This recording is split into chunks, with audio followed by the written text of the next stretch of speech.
Hola queridos amigos, buen día, ¿cómo están ustedes? Hoy martes de Salud y Justicia con el doctor Rodolfo Ondarza Rovira. Nada más disfrutando el día de hoy, 25 de diciembre. ¿Qué tal les fue de fiestas? ¿Qué tal las desveladas? ¿Qué tal los crudos?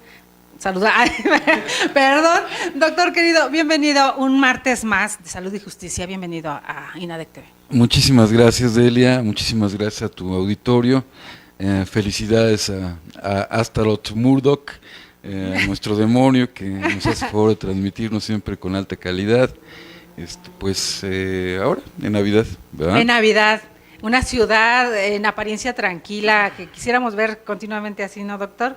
Pero sin embargo no descansa la ciudad, ¿verdad? No, jamás uno puede salir a las 2 de la mañana a ver una consulta, a las 3 o 4 de la mañana, y de todas maneras el tránsito siempre está presente, ¿no?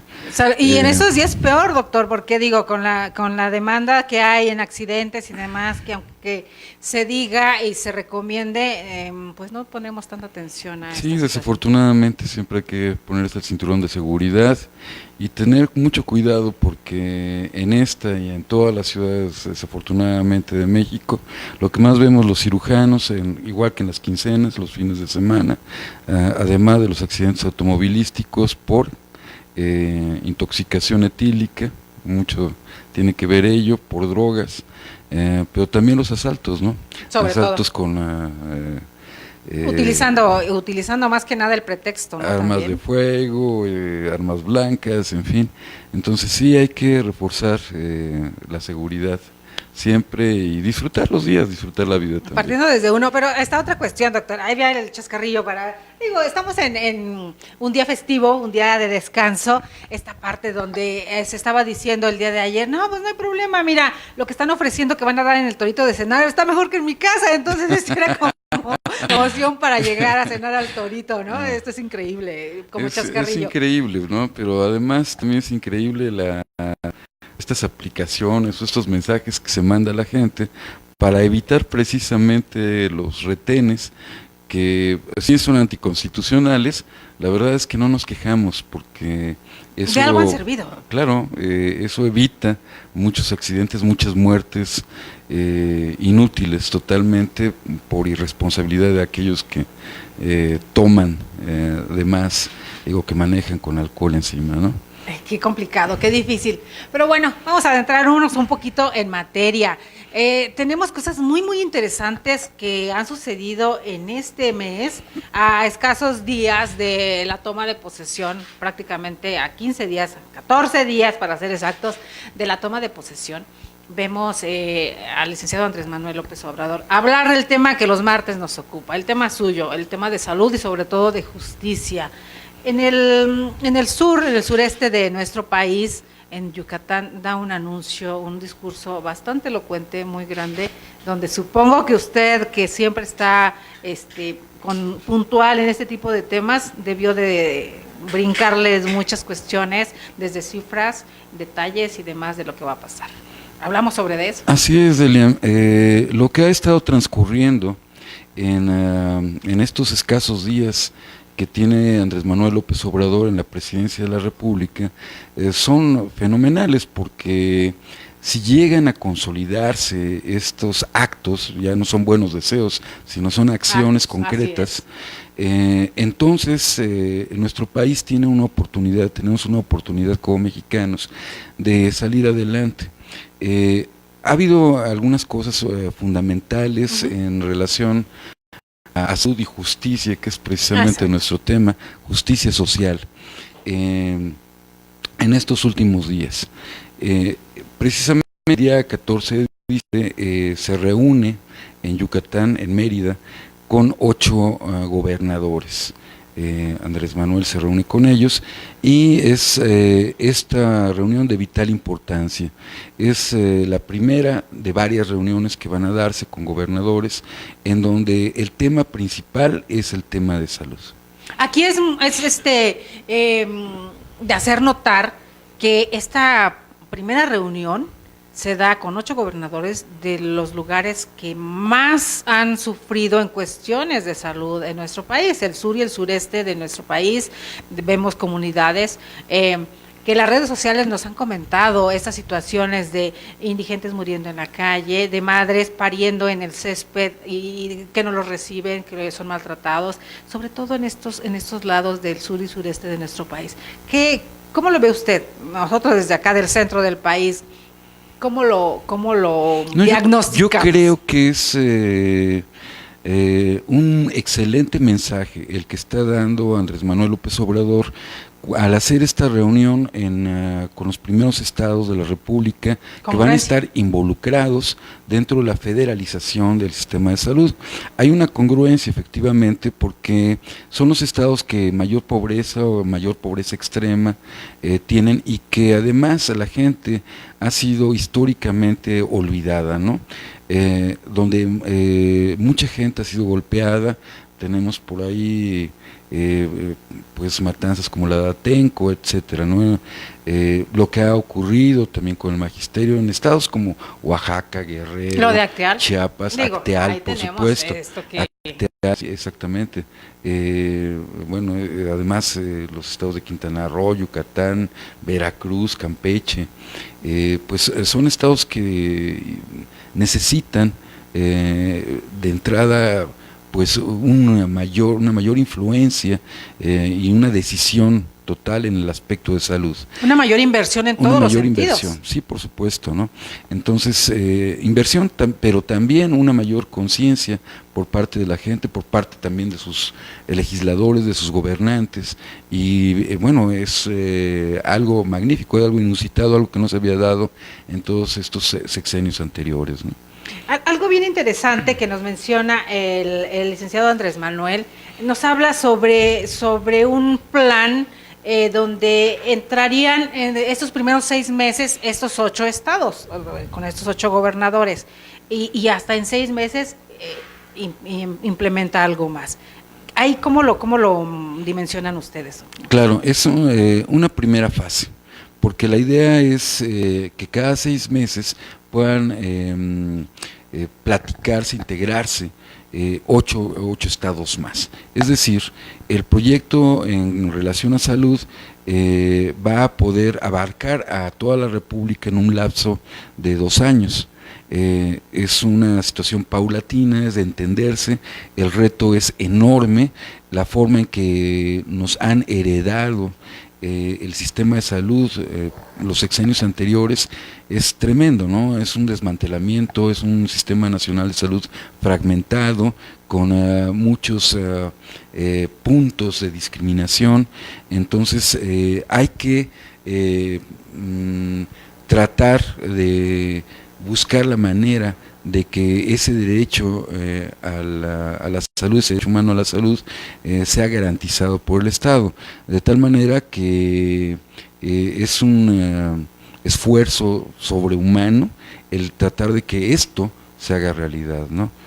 Viendo cómo nos han dejado saqueado el Seguro Popular, han saqueado al IMSS, han saqueado al ISSSTE y a todas las instituciones, ¿no? Se ha perdido la seguridad social de los trabajadores del sector salud.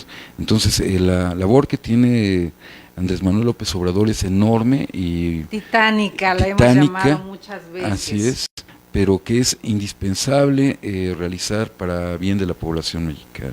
Y lo que mencionábamos hace tiempo, digo, en el lapso ya cumplimos 1 mes transmitiendo todos los días, querido doctor, sí. Y lo hemos mencionado en reiteradas ocasiones, el saber rodearse de gente con preparación académica, pero también con esta trayectoria en el servicio en este caso, al derechohabiente o en el servicio al pueblo en general, para conjuntar la docencia, la preparación académica con este ser humano, que es fundamental, antes que nada, para lograr una empatía con quienes lo necesitan, ¿no? Sí, por supuesto. O sea, quien dirija esto debería tener, desafortunadamente, no lo estamos viendo en todos los casos, aunque tenemos la esperanza de que acabe de barrerse a este cártel de la bata blanca que tanto daño ha hecho a la nación.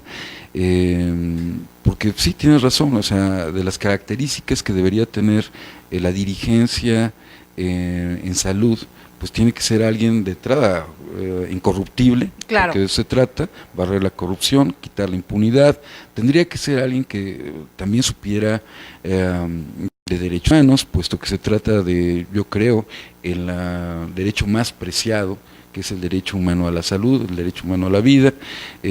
Por otra parte, tendría que tener experiencia en leyes, en experiencia jurídica, puesto que hay que cambiar una serie de leyes, una serie de situaciones jurídicas que fueron necesarias implementar para que pudiera surgir algo que Andrés Manuel López Obrador desea modificar totalmente, que es el seguro popular. El seguro popular, lo hay, doctor. Sí, que lo hay. Hay doctores de medicina, claro, que también tienen doctorados en la parte jurídica. Y aquí digo, yo tengo un amigo, saludos, Daniel Rojas, que precisamente se dedica a esta cuestión, a conjuntar esta parte, porque es una rama del derecho, no nada más en cuestiones laborales, porque otra cuestión, hablando del sindicato del programa pasado, pero también está la otra parte, la negligencia médica, el cómo se aplica la medicina, o sea, son muchas vertientes que gente preparada sí la hay en el país, nada más cuestión de acercarlos, ¿no? Pues sí, no solo es acercarlos, porque muchos de ellos que los tenemos en este país, claro, gente muy preparada, gente además con principios éticos, con principios morales, pero a veces no tienen la oportunidad de estar en esas posiciones donde se hacen esas políticas públicas de salud. Así es. Y bueno, es indispensable que estas personas que tienen esa capacidad, que tienen esa experiencia, que ya están calados, como dicen en mi rancho, tengan esa posibilidad para poder pues llevar esta justicia social al máximo, ¿no? Porque tenemos las intenciones, se ven las intenciones en este nuevo gobierno, pero bueno, tenemos que terminar también con el nepotismo, con el influyentismo.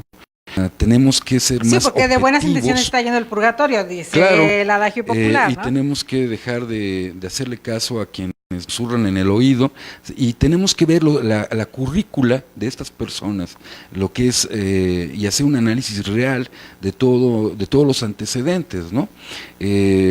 Porque podemos caer en algunos juegos medio perversos, como los que se tenían en sexenios anteriores, ¿no?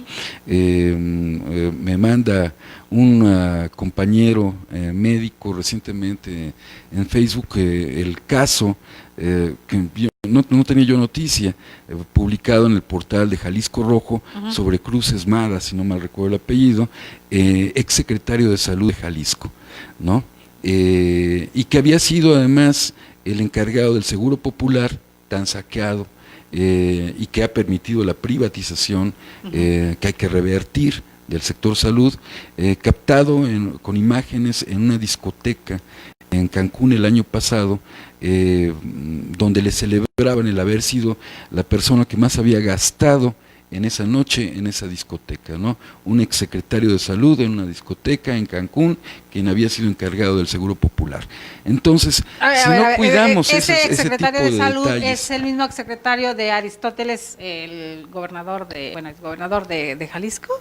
Digo, entonces, perdón queridos, pero es que ahorita me brinca, y resulta que también por ahí lo captaron al el gobernador de Jalisco en una situación similar, en una cantina regalando y brindando y haciendo no sé cosas. Entonces es como un modus operandi de la política dentro.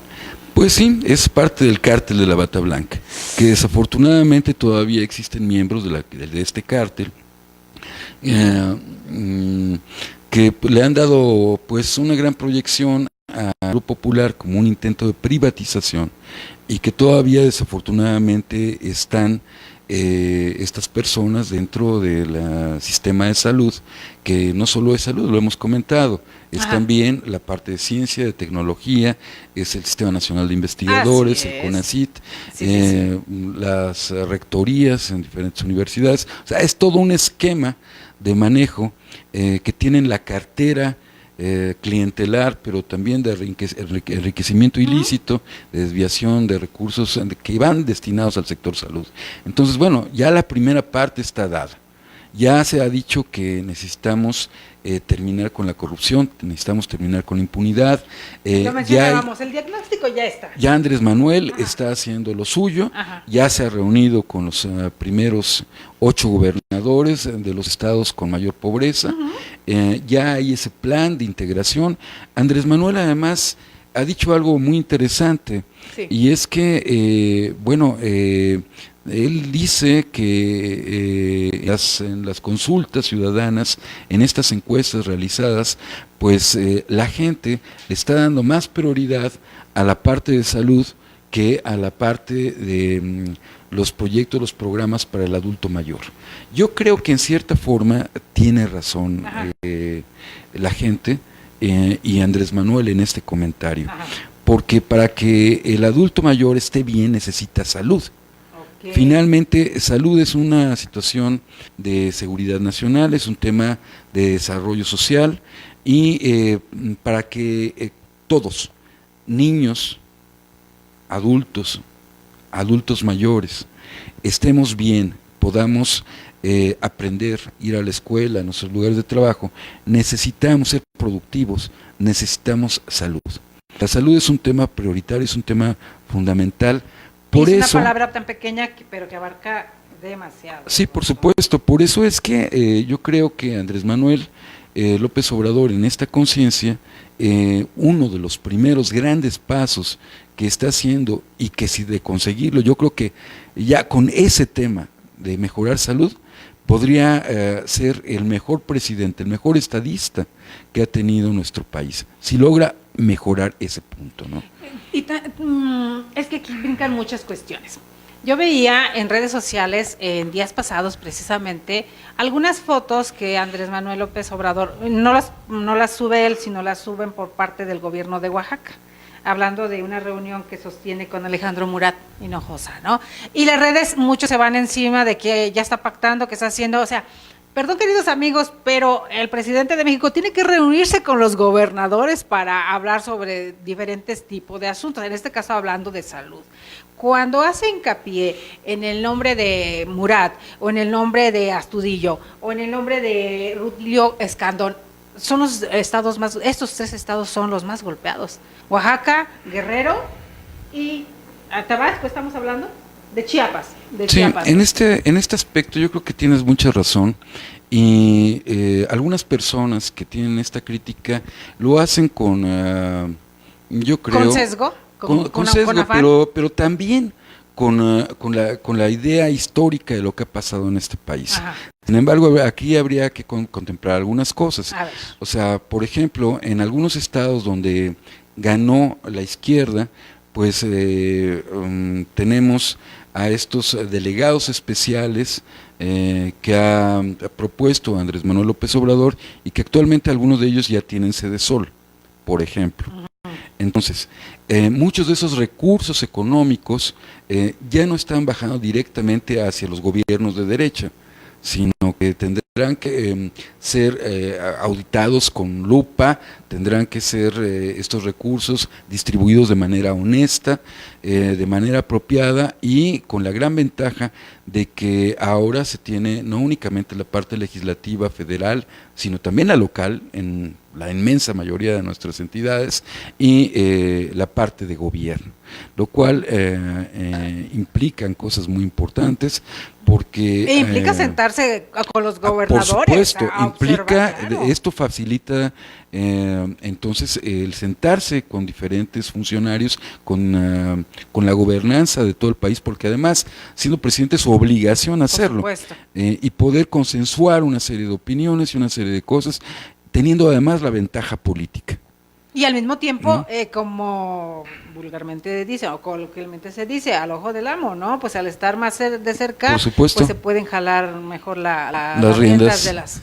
Por supuesto. Así es. Digo, sabemos, queridos amigos, y la experiencia nos lo ha dicho así en el país, basta revisar un poquito los diarios y los medios para enterarnos cómo funcionan las cosas. Entonces, obviamente, que si sabemos que se entrega el dinero y a ver, hazle como puedas y entrégame estadísticas, pero aunque no vayan resultados, porque somos dados a las estadísticas, inflar estadísticas para sobre todo para los los discursos que dan cada que termina un año más de gobernanza, ¿no, doctor? Inflamos y maquillamos cifras para que se vea bonito el discurso, pero la realidad es otra.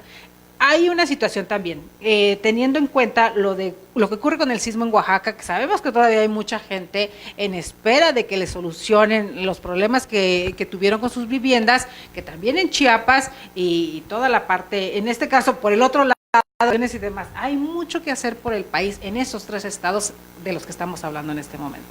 Claro, sí, así es. Entre otras cosas hay que distribuir mejor los recursos, bajar esa desigualdad, y en el área médica pues se requiere que también haya una mejor distribución de los recursos médicos, tanto humanos como materiales, ¿no?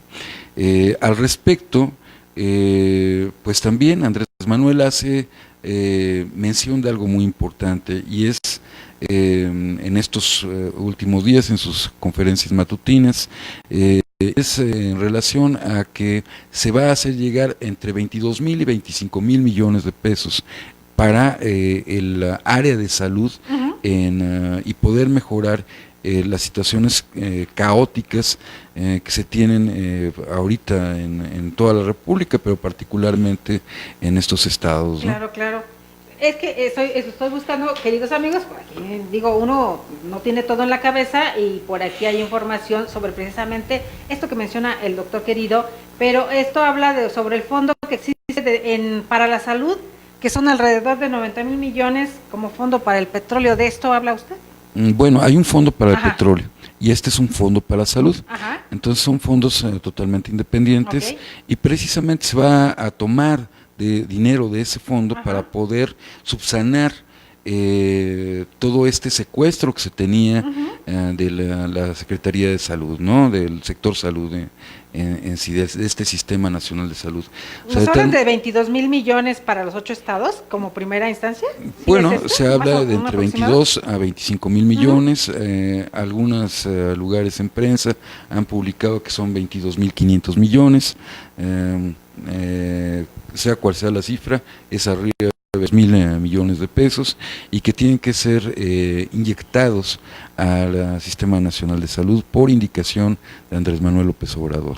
Entonces ya de entrada yo creo que esa es una situación muy importante, ¿no? La importancia de esta tan traída nueva cuarta transformación, la cuarta república, la importancia de que el ciudadano común, en este caso el derechohabiente, el que más necesidad tiene, el que no es derechohabiente, más bien el que necesita de seguridad social y que pueda palpar de primera mano que en el momento que necesita ayuda del Estado, ayuda del gobierno, se le brinde la salud de manera rápida.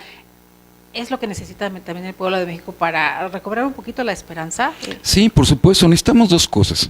Uno es tener un sistema de salud que nos brinde seguridad a nosotros, a nuestras familias, ¿no?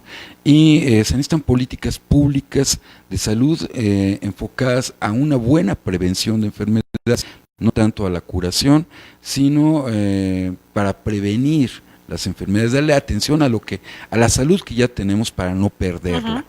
Y yo creo que con un enfoque en la salud mental que tanta falta nos hace en este país, o sea, en el mundo entero, por supuesto, pero en un país que ha sido sujeto a una guerra fratricida, a un genocidio a todas luces vista, a desapariciones forzadas, a una serie de problemas creados por el desempleo, por la inseguridad, es necesaria, es fundamental la situación de tener salud mental. Entonces, creo que es fundamental.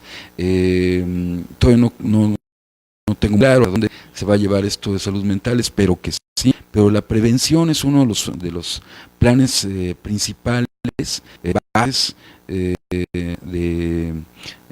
proyecto de Andrés Manuel López Obrador, del doctor Alcocer, de nuestro actual secretario de Salud, en relación a este sector. Mucho se ha criticado el deseo de la desaparición de este seguro popular, pero tiene buenas razones su desaparición. El Seguro Popular no es únicamente que haya nacido del PRI o del PAN, no. Esto nace a través de Funsalud, nace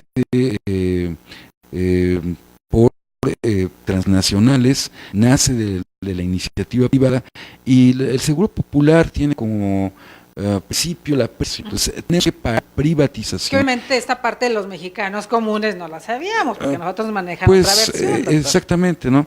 Y no esperemos ver la privatización poniéndole un letrero de se vende al IMSS o un letrero de se vende a las estructuras federales de atención médica, no, sino que la privatización se da a través de muchas otras maneras, a través de la subrogación, por ejemplo.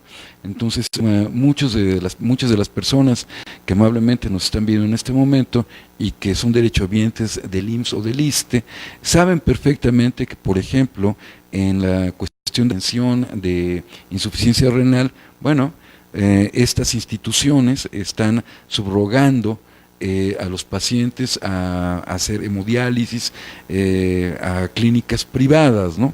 Que pueden ser del compadre, de la comadre, del director de la institución de salud en tu, ¿no? Aparte de las empresas fantasmas, doctor, que esa aparte de las otra empresas parte, fantasmas. ¿no? Entonces, lo que pretende López Obrador con esto es terminar con esa corrupción, terminar con el intento de privatización de algo que tenemos, a lo que tenemos todos derecho, Claro. que es la salud. Y el Estado tiene la obligación de garantizar ese derecho. De eso se trata. Pero bueno, por lo pronto, de lo que nos ha hablado nuestro presidente es de que, para empezar, por cuestión humanitaria, pues la gente que tenga alguna emergencia va a tener el derecho de ser atendida en Pemex, en las Fuerzas Armadas, en el ISSSTE, en el IMSS, en donde tenga más cercanía para poder salvar su vida, su integridad. Entonces, eso de entrada es algo fabuloso. Cualquier cuestión de emergencia, es la indicación de Andrés Manuel López Obrador, sea atendida en donde sea uno derechohabiente o no de esa institución. Así es. Pues me brinca, en algo del mensaje que da el licenciado Andrés Manuel López Obrador, brinca algo muy importante, porque nos dice, lo que nosotros estamos proponiendo es federalizar todo el sistema de salud, es decir, que sea una sola instancia, el gobierno de la República, el que se encargue de la atención médica. ¿Qué implica todo esto? Bueno, el primer nivel de atención, que a veces lo confunde la gente con el tercer nivel de atención. El primer nivel de atención son esos centros comunitarios, esos centros de salud pequeños que tenemos en los diferentes estados de la República. Y sobre todo en las poblaciones pequeñitas, por supuesto, por ahí abandonadas, claro, prácticamente. pero también las grandes ciudades. El segundo nivel de atención son los hospitales que tienen las especialidades básicas, ¿no? Cirugía, ginecología, etcétera, las especialidades más básicas. Y el tercer nivel de atención es aquel que tiene las grandes especialidades, incluyendo cirugía de corazón, cirugía de neurológica, etcétera, ¿no?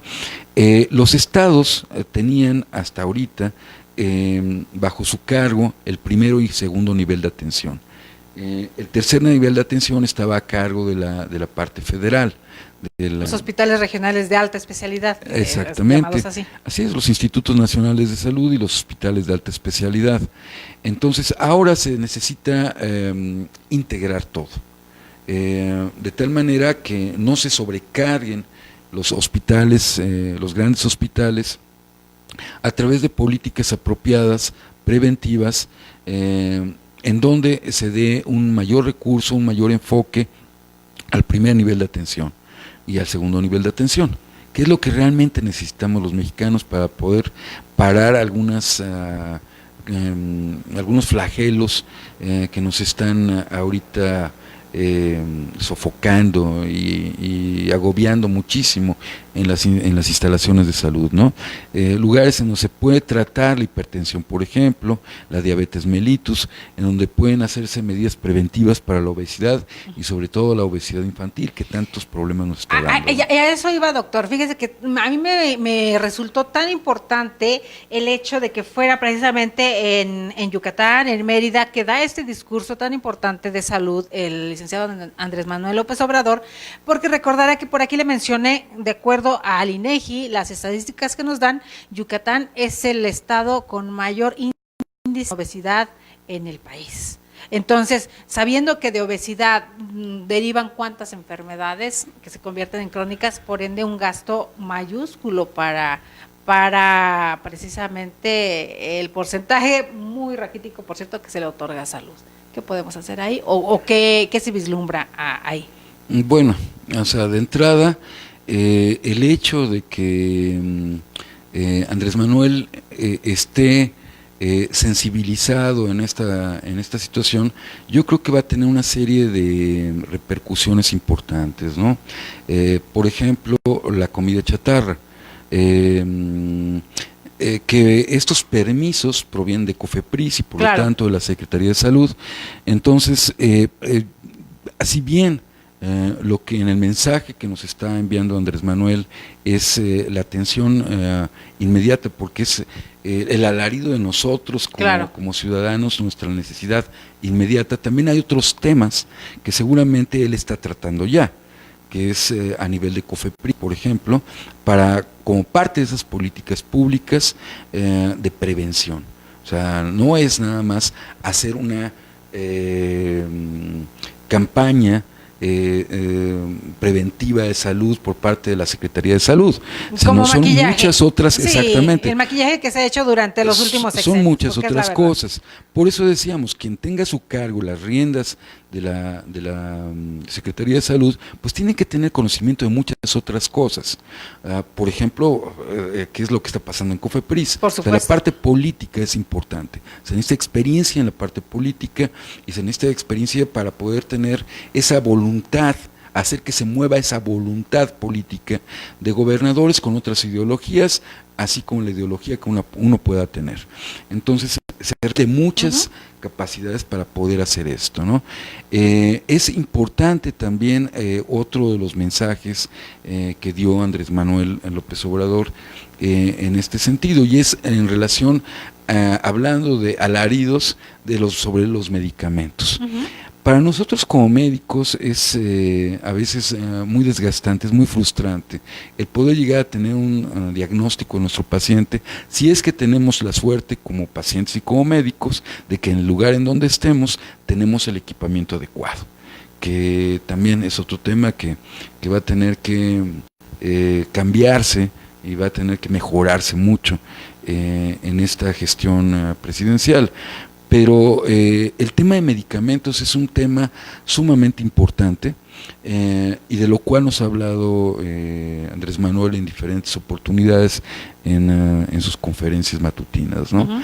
Él bien sabe que no todos los medicamentos que necesitamos están dentro de ese cuadro básico de medicamentos. Entonces él ha mencionado que este cuadro a lo mejor tendría que desaparecer porque todos tenemos el derecho a tener acceso a los medicamentos. Ese es un gran reto, ¿no? Como neurocirujano, pues, y con la subespecialidad que tengo en neurocirugía estereotáctica y funcional, que una de las cosas que vemos es cirugía de epilepsia en los pacientes que tienen refractoriedad al tratamiento farmacológico, es decir, los pacientes más difíciles de tratar, que abarca el 20%, 30% de la población epiléptica, y la epilepsia es la segunda enfermedad en importancia neurológica, o sea, son miles Eso es y lo que le miles iba a de decir, pacientes. doctor. Esta cifra que el grueso de la población conoce, ¿hay algún aproximado de cuántos epilépticos hay en el país? Sí, en un grupo escolar, digamos, de 50 niños, uno va a tener epilepsia. Y 20%, 30% de esta población no va a poder responder a los fármacos, y la epilepsia es más frecuente. Aparte de que los fármacos son muy caros y no todos tienen nada, más bien la mayor parte no tiene. Exactamente, entonces, para empezar, este 20 o 30% de las personas epilépticas necesitan cirugía, pero no hay centros apropiados para realizar este tipo de procedimientos en muchos lados. Una. Dos, volviendo al tema que estás tocando, y para cerrar esta parte de la conversación, sí, decimos que es muy frustrante a veces tener el diagnóstico, pero ¿cómo damos el tratamiento? Porque los pacientes con epilepsia a veces tienen que hacer un gasto de bolsillo enorme para poder tener estos fármacos que no están en el cuadro básico de medicamentos. Es decir, tienen que gastar entre 3,000 y 8,000 pesos mensuales para poder comprar medicamentos de última generación.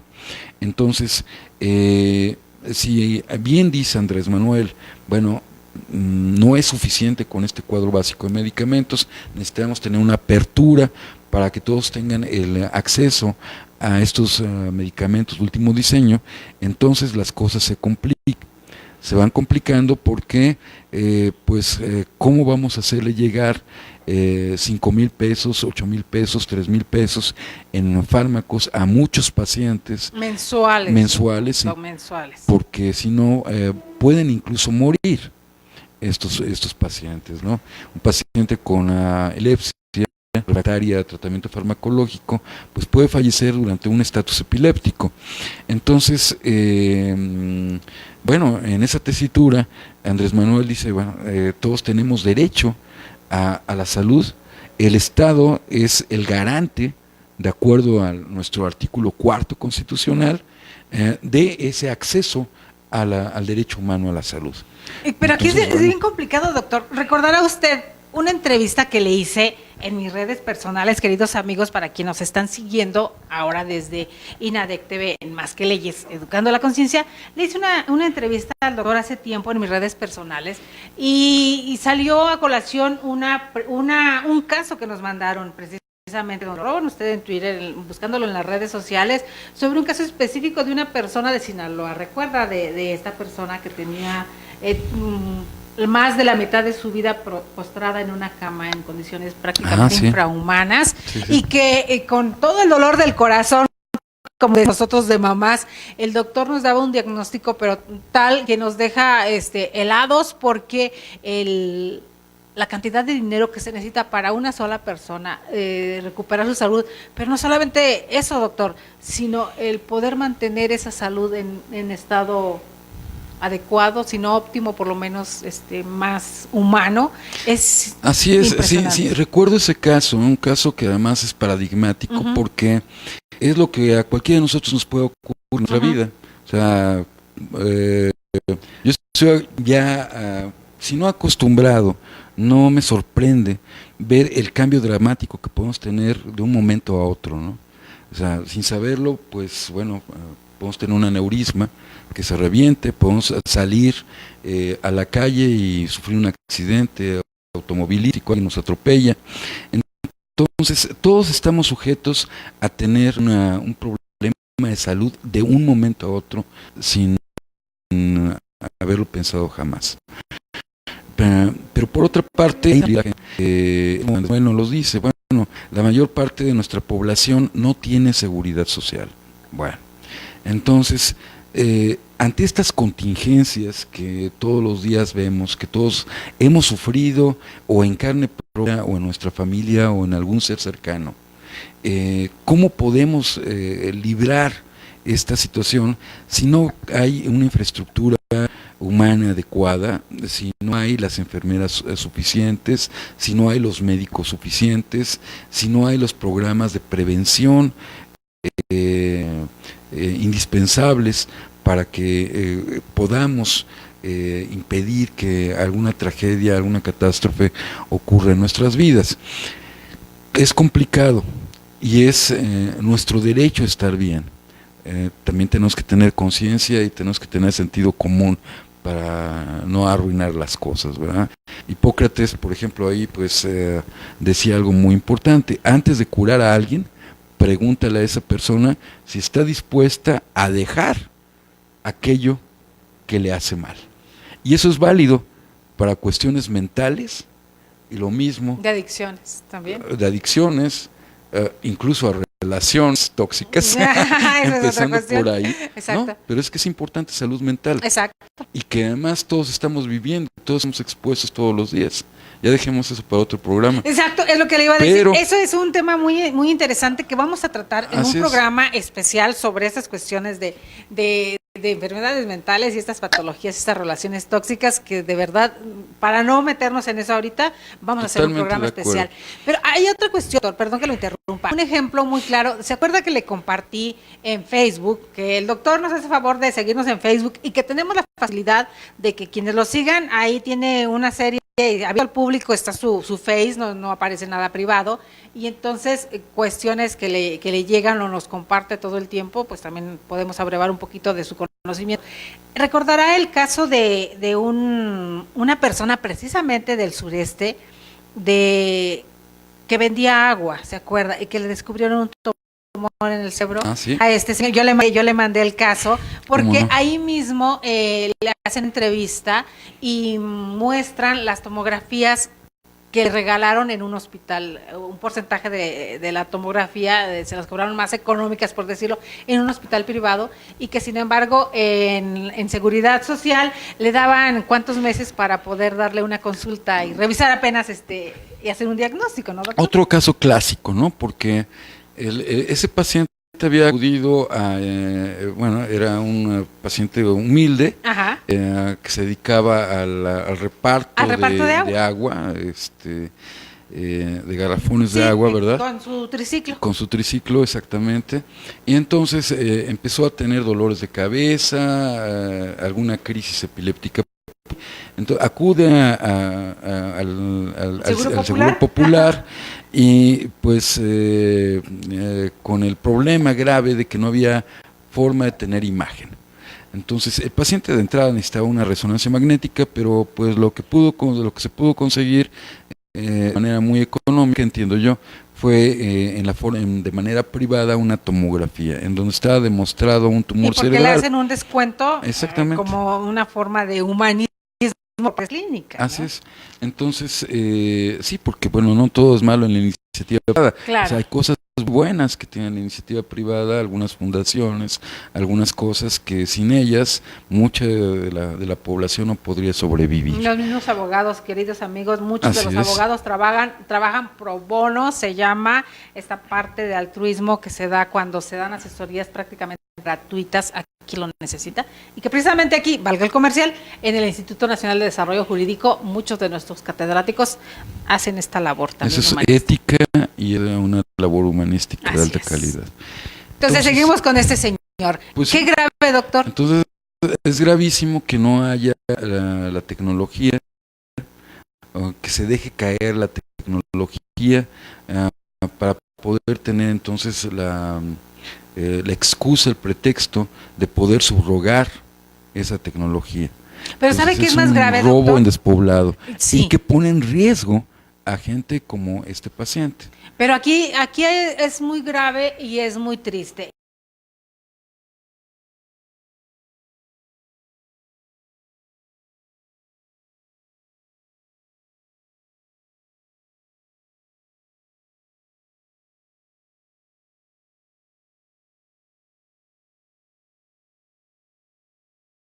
Pues una cama, un trabajo que solamente hace, pues el sistema mira, no le hace falta a la sociedad, doctor. ¿Cómo invertir 1 millón, 2 millones de pesos en alguien que no le va a regresar al sistema esos 2 millones de pesos? ¿Es cruel decir eso y así funciona? Así ha funcionado porque son las ideas neoliberales. Entonces, para un gran capitalista todos nosotros somos desechables.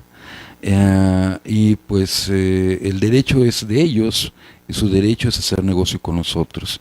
Yo creo que, hablando de productividad, todos tenemos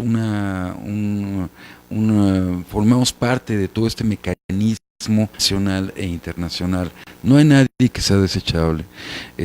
Todos somos iguales, todos nacemos con los mismos derechos inalienables, o sea, de tal manera que todos tenemos el derecho a que el Estado garantice nuestra salud de entrada.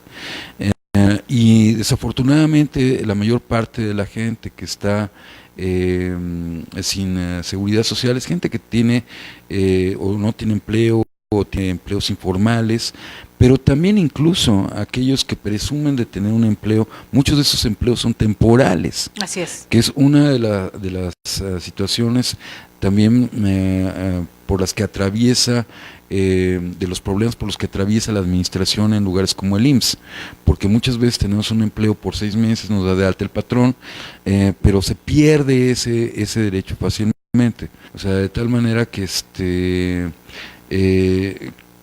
tenemos que voltear a ver al prójimo siempre, ¿no? Y en qué condiciones está. Si nosotros defendemos también aquellos que no tienen voz, estamos también defendiéndonos a nosotros, a nuestros derechos, pero estamos también defendiendo a la gente que nos va a seguir adelante. Estamos defendiendo a nuestros hijos y a los que todavía no han nacido, a las generaciones venideras.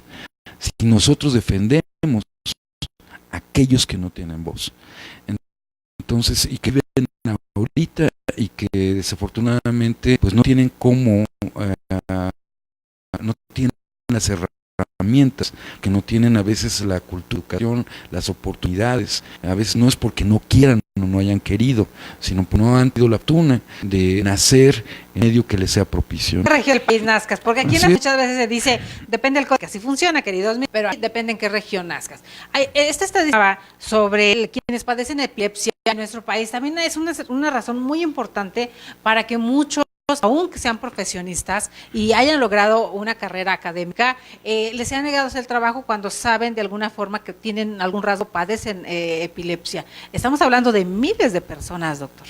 Sí, así es, y no solo con epilepsia, sino con otras enfermedades, pero en epilepsia, sí, la misma familia esconde al paciente. Segregan. Lo segregan porque tienen algunos mitos, algunos prejuicios de entrada en relación a que si es genéticamente transmitida la enfermedad, ¿qué dirán? Que a lo mejor tenemos en casa un paciente que es epiléptico, pero él tiene una edad. El paciente además lo segregan en la escuela, lo discriminan, el bullying, el moving en el trabajo, no lo dejan trabajar. Además, muchas hay otra veces. Cuestión, doctor, estos episodios epilépticos no se les dan en cierto tiempo, o sea, esto no avisa. Entonces, tan pueden estar trabajando en la oficina y de repente sufrir un ataque y obviamente pues conmocionan a todo su centro de trabajo. Claro, y muchos de estos pacientes además pues son personas altamente inteligentes, sumamente capaces, comprometidos, como la mayor parte de las personas que tienen algún padecimiento, con muchas de estas personas que tienen alguna discapacidad. ¿Por qué? Pues porque ellos han aprendido que nada es gratis en la vida, que todo cuesta trabajo, que no es posible tener adicciones por su propia salud. Entonces es gente que sabe valorar muy bien lo que tiene y por lo tanto es gente que debería tener oportunidades también en las cuestiones de estudios, en las escuelas, pero lo mismo en el trabajo, ¿no? O sea, me consta como médico que muchas de estas personas tienen mucho que aportar, llámese un problema visual, auditivo, lo que sea. O sea, falta una integración también de estas personas, no únicamente verlos con una mirada paternalista por parte del gobierno, por medio de becas y cosas por el estilo, ¿no? Con estímulos. No, yo creo que es gente que tiene dignidad, es gente que tiene la posibilidad de aportar a su país. ¿Y qué más se puede hacer, doctor? Porque podemos hablar de las enfermedades que se pueden prevenir, obesidad, que todas las que derivan, pero una cuestión de epilepsia que no es algo es algo con lo que naces, es algo o cómo se produce o cómo llega, porque esa parte a veces el grueso de la población no lo entendemos. Sí, no, pocas, hablamos de las epilepsias, Ok. de entrada, porque son diversas entidades, digamos, que tienen en común que hay un problema en en la desorganización eléctrica cerebral. Vulgarmente se podría decir que como se produce un cortocircuito en el cerebro, para digamos, entenderlo coloquialmente nosotros. Digamos, pero hay tantas formas en que se puede manifestar la epilepsia como funciones tiene el cerebro humano. Por eso hablamos actualmente de las epilepsias. Entonces, en ese momento yo podría tener una crisis epiléptica. Simplemente estoy moviendo el dedo, ¿verdad? Podría ser una crisis parcial, simple, motora, sin tener un problema de pérdida de conciencia. Normalmente pensamos que la epilepsia son las convulsiones tónico, clónico, generalizadas, cuando la persona pierde la conciencia, cae al piso y empieza a convulsionar, ¿verdad? No, hay muchísimo y que más. La parte de los demás, que esta parte que no nos han enseñado cómo tratar o cómo reaccionar cuando nos toca de repente en la parada del bus, en el autobús. Eso es importante, pero además es muy fácil, Delia. O sea, porque lo único que tenemos que hacer es, número uno, como todo en la vida, tener sentido común. Dos, no perder la calma. Que a veces esas dos cosas son es lo primero que se pierde. Entonces, y lo que no se tiene. Así es. Entonces, si uno guarda la calma, lo único que va a hacer uno es cuando tiene a una persona con epilepsia, uno lo recuesta, ¿verdad? Que no se golpee en la cabeza, es lo más importante, y ponerlo de lado. ¿Por qué ponerlo de lado? Bueno, pues para que si hay vómito, entonces no vaya a broncoaspirar la persona. O más secreción de mucosidades. Luego tenemos un montón de mitos, ¿no? Que hay que poner alcoholito. Entonces el alcohol... Y que la cuchara, y que si no sé qué tanto. Si se le pone el alcohol, entonces lo que hace el alcohol es propiciar más crisis. Luego, si le metemos que los dedos a la boca a la persona para que pueda respirar, pues la mordida puede ser tan fuerte que adiós dedos. Si nosotros metemos un lápiz, por ejemplo, pues adiós dientes o adiós lápiz y se ahoga la persona. Exacto. Si metemos un trapo, entonces empujamos la lengua hacia atrás y ahogamos a la persona. Entonces no hay que hacer absolutamente nada. Sí puede haber una mordedura, pero no va a pasar nada. Lo único que tenemos que hacer es tener calma. La única situación realmente de emergencia en donde hay que ir a un buen centro de atención médica es cuando tenemos lo que llamamos hace rato estatus epiléptico. Ese estatus epiléptico es una crisis tras otra, tras otra, tras otra. Entonces ahí se requiere de medicamentos de vigilancia especial y se requiere llegar a un lugar de emergencia de inmediato. Pero un estatus epiléptico es raro. Y bueno, hay cosas que tienen que quedar siempre muy claras, ¿no? En la epilepsia, pues el tratamiento no es como en una infección, en donde pues se da un tratamiento de una semana y ya, sino aquí el tratamiento es por lo menos de 3 años, 5 años y a veces de por vida, dependiendo del caso. Es una de las cosas a considerar. La otra cosa a considerar es que la gente lo hace bien y deja el tratamiento, ¿no? O no falta el médico, alguno de mis colegas, que dice ya, con esto es suficiente. No es así. El mínimo de tratamiento es de 3 a 5 años y lo que nos da pie a saber el pronóstico de la persona son resonancias magnéticas especiales, no cualquier resonancia magnética, sino una serie de estudios especiales para ver si existe o no algún problema anatómico en el cerebro humano y de ahí entonces el saber si hay alguna lesión, entonces el pronóstico no es tan bueno y el tratamiento hay que darlo de por vida. Pero aquí llegamos al círculo vicioso, doctor. El encontrar el hospital de alta especialidad que me dé un diagnóstico fehaciente, pero para llegar a ese hospital también tengo que hacer una lista interminable de cuántico, porque volvemos Sí, a esas estadísticas sí, que nos matan. tienes mucha razón, pero además hay otro problema importante ahí, que es un problema médico-legal, pero también es un problema que va a influir directamente en el paciente. Desafortunadamente en algunas instituciones, y no se sabe el IMSS ni el ISSSTE, para hacer el diagnóstico de este padecimiento, de estos padecimientos como son las epilepsias y de otros más, se requiere de estudios electrofisiológicos, por ejemplo un electroencefalograma. Entonces muchas veces el técnico es el que toma el electroencefalograma, lo mandan al médico especialista a interpretarlo. Entonces nosotros no somos neurofisiólogos, ni los neurólogos, ni los neurocirujanos. Entonces, no tenemos la obligación de saber sobre... Es una rama muy específica. Muy diferente. Lo mismo, alguna vez han llamado al consultorio a preguntarme, oiga, queremos una consulta, una cita, para que usted nos haga favor de interpretarnos una... A ver, momento, yo no soy neuroradiólogo. Entonces, a veces en estas instituciones se puede tomar una resonancia magnética, pero se requiere de la interpretación de un especialista o un subespecialista, porque no nada más un radiólogo, sino un especialista en neuroimagen. A veces nosotros no sabemos y pensamos que sub es menos que especialista, no, bueno, cuando es lo contrario.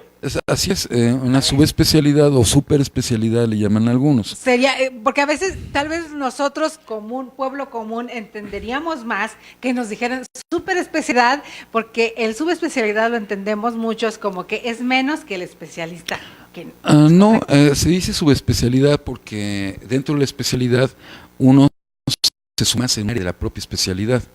Entonces, por eso es que se ha venido diciendo subespecialidad, porque ya teniendo la especialidad, entonces, bueno, se agarra a un área específica, muy particular muy de esa concreta, área, claro. Como en mi caso, o sea, bueno, yo soy especialista en neurocirugía, pero con una subespecialidad en neurocirugía estereotáctica, con una maestría en ciencias biomédicas que implica investigación en ciencias básicas con animales de experimentación, con estudios de doctorado en ciencias médicas que implica investigación en humanos. Entonces ya es otra cosa. Ya es una sí, así diferente. Es, pero digamos que son las áreas. Y que son pocos en nuestro país, queridos amigos, que son pocos en nuestro país quienes tienen esta preparación. Y ya lo habíamos dicho alguna vez, les comento nuevamente, he tenido la fortuna de entrevistar al doctor Rodolfo Ondarza Rovira antes de empezar esta serie de programas, los martes de Salud y Justicia, y de adentrarme en esos temas tan diferentes, tan delicados, pero tan importantes y que no sabemos y que conocemos. Y como usted nos dice, a veces hablamos pues él sabe del cerebro y entonces queremos que sepa absolutamente todo. No, y de hecho, qué bueno que tocas el punto, porque mira, no llegan a 20 personas, por ejemplo, en neurología, los que son epileptólogos. Neurología es muy diferente a neurocirugía, ajá, que siempre nos andan confundiendo. Sí, exacto. No, por favor. No, por favor, tenemos diferencias y grandes. Sí. Así es, el neurólogo es clínico y no toca un bisturí de entrada. Nosotros como neurocirujanos, bueno, vemos cosas neurológicas, pero atendemos los padecimientos cerebrales. Ustedes son los que trepanan y revisan el cerebro. Esa es otra cosa. Literal con pincita, ¿verdad? Así es. Entonces, pero de los neurólogos, de mis compañeros clínicos que hacen epilepsia, creo que no llegan a 20 en todo el país, siendo tan importante la epilepsia en nuestro país. Neurocirujanos que hagamos cirugía de epilepsia somos muy pocos. Entonces, falta mucho de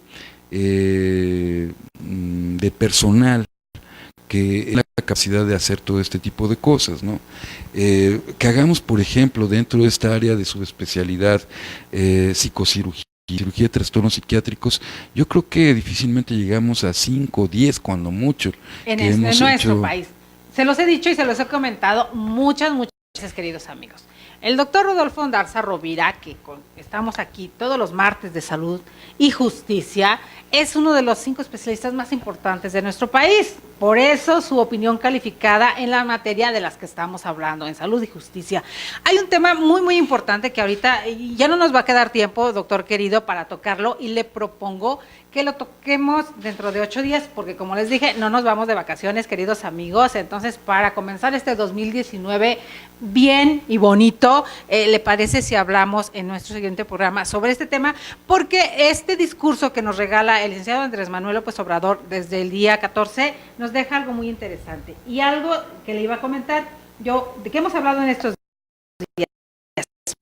Lo que nosotros estamos proponiendo es federalizar, les decía, el sistema de salud, es decir, una sola instancia en el gobierno de la República que se encargue de la atención médica, el sistema de salud que no solo está fraccionado como ahora, porque existe seguro el ISSSTE, pero además la Secretaría de Salud del gobierno federal y los sistemas de salud de los estados. Por otro lado, acuérdense, estuve hablando sobre el nuevo sindicato creado esa situación, pero es muy diferente. Necesitamos contar el Manuel con el apoyo de médicos, enfermeras, de todos los trabajadores del sector salud.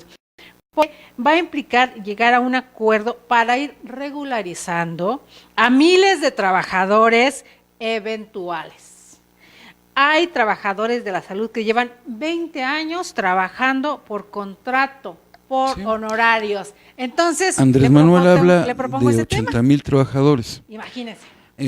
Pues, quisiera, si estamos terminando, Ya estamos mandar terminando un pequeño mensaje esto navideño.